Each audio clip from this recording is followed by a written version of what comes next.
Começou o ano de 2023 e também começou o novo governo no Brasil que vai comandar a nação pelos próximos 4 anos. E também tivemos o primeiro dia de pregão na Bolsa de Valores em 2023 e foi de forte queda. Os investidores brasileiros reagiram ao discurso da posse do Lula e também às novas medidas econômicas deste novo governo, que inclusive eu vou mostrar daqui a pouco com mais detalhes. Já vamos começar aqui falando do discurso da posse do Lula. Aqui essa parte ele falou sobre o governo Bolsonaro, abre aspas, desorganizaram a governança da economia, dos financiamentos públicos, do apoio às empresas, aos empreendedores e ao comércio externo. Dilapidaram as estatais e os bancos públicos, entregaram o patrimônio nacional, os recursos do país foram rapinados para saciar a estupidez dos rentistas e de acionistas privados das empresas públicas, fecha aspas. E isso foi só uma palhinha, daqui a pouco eu vou mostrar mais para você, mas fato é que o Ibovespa fechou em forte queda no primeiro pregão do ano. Só as empresas estatais perderam mais de 31 bilhões de reais em valor de mercado em questão de algumas horas. Dá uma olhada aqui na Petrobras, no Banco do Brasil, na Eletrobras, na Caixa Seguridade, o tanto que elas perderam somados aqui em questão de horas.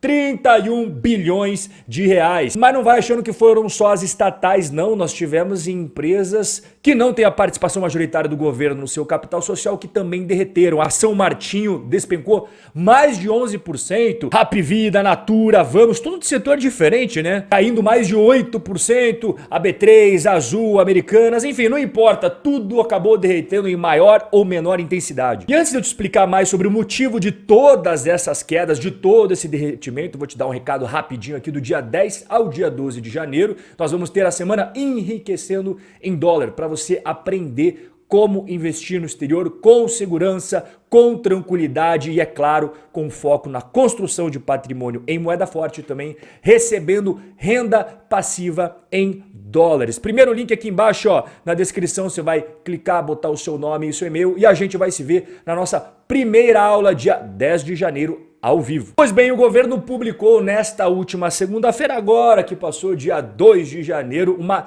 nova medida provisória, prorrogando a alíquota zero dos impostos federais que incidem sobre os combustíveis. Qual que é o problema dessa medida?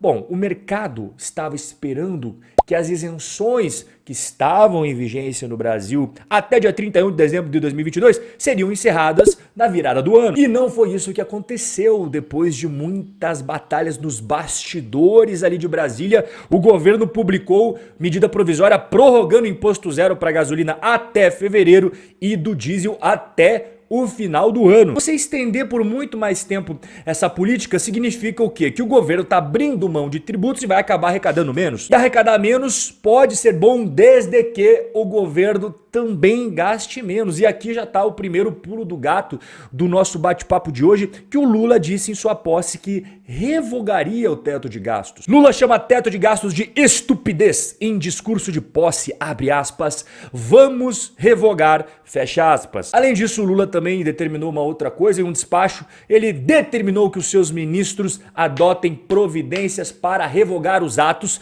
que davam andamento às privatizações. Então agora, meu caro, pode deixar de sonhar com privatização de Correio, com privatização de Petrobras, com privatização do pré-sal, porque não vai acontecer. O Lula mandou tirar as estatais de programa de privatização. Além dessas que eu falei, Petrobras, Correio, pré-sal, mais outras empresas estão na lista. O Lula também publicou mais um decreto, tá bem agitado esse começo do ano, revogando uma série de normas do governo do Bolsonaro que facilitava o acesso a palavra proibida aqui que eu não posso falar, mas você já sabe o que eu tô falando. O texto já foi publicado no Diário Oficial da União e já está em vigor. E o que esse decreto faz? Primeiro, ele suspende novos registros por colecionadores, os CACs, e também por particulares. Ele também suspende a concessão de novos registros para CACs, suspende novos registros de clubes e escolas E o decreto também prevê que todas as que foram compradas desde maio de 2019 sejam recadastradas pelos proprietários em até 60 dias. Pois é, decisão bem polêmica, eu vi muita gente bastante brava aí nas redes sociais, mas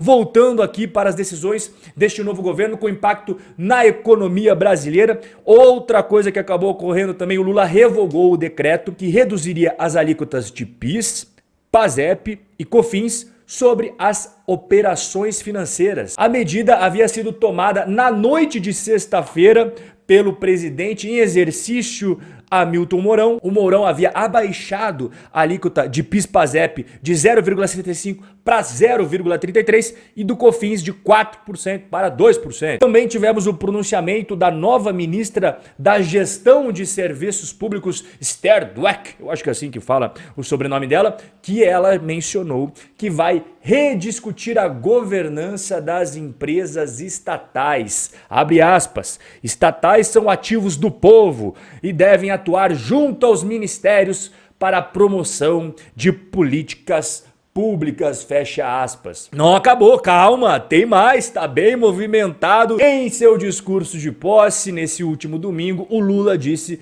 que os bancos públicos terão um papel fundamental no seu novo governo, abre aspas, os bancos públicos, especialmente o BNDES e as empresas indutoras do crescimento e inovação como a Petrobras terão um papel fundamental neste novo ciclo, fecha aspas. Bom, e como que o mercado viu tudo isso? Juros futuros dispararam, principalmente com a renovação aí da desoneração sobre os combustíveis. Além dos impactos fiscais da medida, como eu já expliquei, o mercado também interpretou que esse episódio foi a primeira derrota do novo ministro da Fazenda, o Fernando Haddad. Olha só que curioso, né? O Fernando Haddad, desde que ele assumiu, ele está com um discurso de cautela na questão fiscal e já começou atritos com uma ala do PT que não quer cautela. O tom intervencionista do discurso da posse do Lula e seus ministros, obviamente que também não agradou o mercado. E as escolhas também que estão sendo feitas, como por exemplo o novo presidente da Petrobras, né, o Jean Paul Prats, que realizou algumas declarações aí nos últimos dias sobre o fim da paridade de preço internacional da Petrobras. Só explicando rapidinho aqui, desde 2016 a Petrobras tira proveito da alta lucratividade do pré-sal ao praticar os preços de combustíveis alinhados a flutuações do câmbio e também dos barris de petróleo que são negociados aí em mercados internacionais. O novo presidente da Petrobras, aí, que foi indicado pelo novo governo, ele quer desfazer essa política de paridade internacional, né? Lembrando que no governo Dilma, a Petrobras quase quebrou ao escolher este mesmo caminho. Nada melhor do que este gráfico para ilustrar o primeiro dia de pregão de 2023 da Bolsa Brasileira. Olha só o derretimento. E foi assim em questão, eu falei horas, mas se você analisar, cara, a queda aconteceu em questão de minutos, assim, ó. O dólar fez o caminho contrário, né? Como sempre, quando a bolsa despenca, o dólar acaba subindo. Foi a 5,35.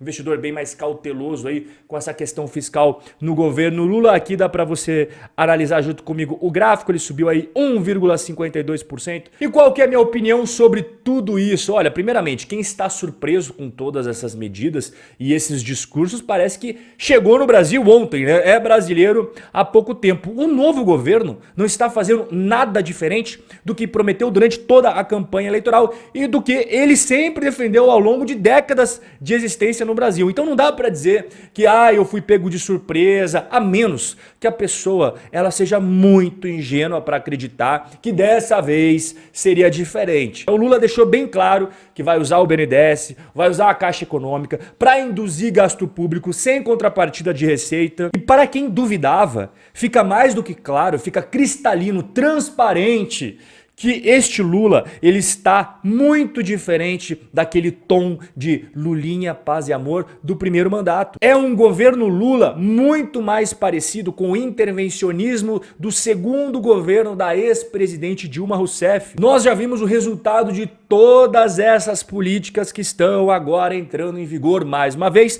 naquela época do segundo mandato da Dilma. E o que aconteceu com o Brasil? O Brasil entrou em uma crise sem precedentes. E essa cruzada do novo governo aí contra a austeridade fiscal, chute na bunda do teto de gastos, bom, só pode ser coberta através de duas formas: ou maior endividamento público ou aumento de impostos. E se duvidar, os dois. Enfim, resumo aqui, tá? Não é um cenário positivo que a gente está vislumbrando no início desse novo governo. Infelizmente, eles vão mais uma vez tentar a fórmula do fracasso que foi tão prejudicial para o Brasil no segundo mandato da Dilma, agora, novamente, a partir de 2023. Bom, feito o desabafo aqui, eu quero saber também Qual é a sua visão de tudo isso? Você pensa como eu explanei aqui? Você pensa diferente? Escreve aqui nos comentários e vamos trocar uma ideia para enriquecer cada vez mais este debate. E o nosso bate-papo de hoje vai chegando ao final. Um forte abraço e a gente vai se ver no próximo encontro.